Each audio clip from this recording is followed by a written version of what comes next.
Hello guys, എല്ലാവരും ഓണമൊക്കെ അടിച്ചു പൊളിച്ചെന്ന് വിശ്വസിക്കുന്നു. നമ്മുടെ ഓണം നല്ല അടിപൊളിയായിരുന്നു കേട്ടോ. അപ്പോൾ ഞാൻ എൻ്റെ ഷോർട്സ് വീഡിയോ പറഞ്ഞ പോലെ എൻ്റെ 2 കസിൻസ് കൂടെ വന്നിട്ടുണ്ട്. ഈ കാണുന്നതാണ് കേട്ടോ അപ്പു, ആ ബ്ലൂ ഷർട്ട്. ഇതാണ് എൻ്റെ ചേട്ടൻ്റെ പേര് അരുന്നാണ്, കുട്ടൻ നമ്മൾ വിളിക്കും. അപ്പോൾ ഇവർ അന്ന് രാവിലെയാണ് വന്നത്. അപ്പുവിൻ്റെ വൈഫാണ് കേട്ടോ ഇത്, ജീത്തു. ഇവർ തലേദിവസമേ എത്തിയായിരുന്നു.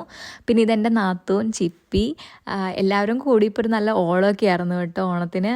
കുക്കിംഗ് എല്ലാം നേരത്തെ ചെയ്തു വെച്ചതുകൊണ്ട് തന്നെ നമുക്ക് ഓണത്തിൻ്റെ ദിവസം കുറേ അധികം ഫ്രീ ടൈം കിട്ടി കേട്ടോ. ആ സമയം കൊണ്ടാണ് നമ്മളെല്ലാവരും ഒരുങ്ങി നേരത്തെ ഇറങ്ങി. അങ്ങനെ അതാ നമ്മൾ താഴെ പോയി കുറച്ച് ഫോട്ടോസ് എടുക്കാമെന്ന് വിചാരിച്ചു. വീട്ടിൽ നിന്ന് മാറി നിന്നിട്ടുള്ള 3ാമത്തെ ഓണമാണ് കേട്ടോ.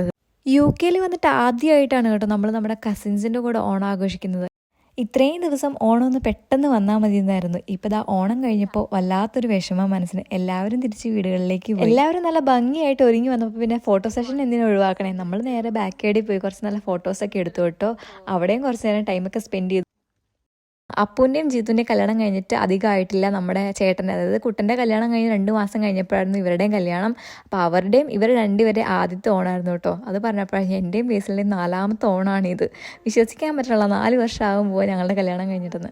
ഫോട്ടോ സെഷനൊക്കെ കഴിഞ്ഞ് നമ്മൾ മേളിൽ കയറി വന്നിട്ട് ഇതാ നമ്മുടെ സദ്യ വിളമ്പാൻ തുടങ്ങി. അവിയൽ, സാമ്പാർ, എരിശ്ശേരി, അച്ചാർ, അങ്ങനെ ഇതാ നീണ്ട ഒരു ലിസ്റ്റ് തന്നെ ഉണ്ടായിരുന്നു. സദ്യയൊക്കെ നല്ല അടിപൊളിയായിരുന്നു. പകുതി കൂടുതൽ കറികൾ ഉണ്ടായിക്കൊണ്ട് വന്നത് നാത്തൂനാണ്.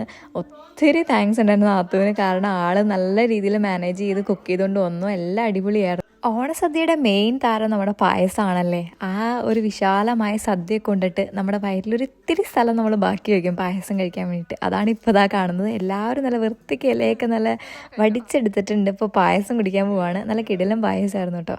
അപ്പം നമ്മുടെ ഓണവിശേഷങ്ങൾ ഇത്രയേ ഉള്ളൂ. വൈകുന്നേരം നമ്മളൊരു സിനിമയ്ക്ക് പോയി അന്നത്തെ ദിവസം അങ്ങനെ എൻജോയ് ചെയ്തു കേട്ടോ.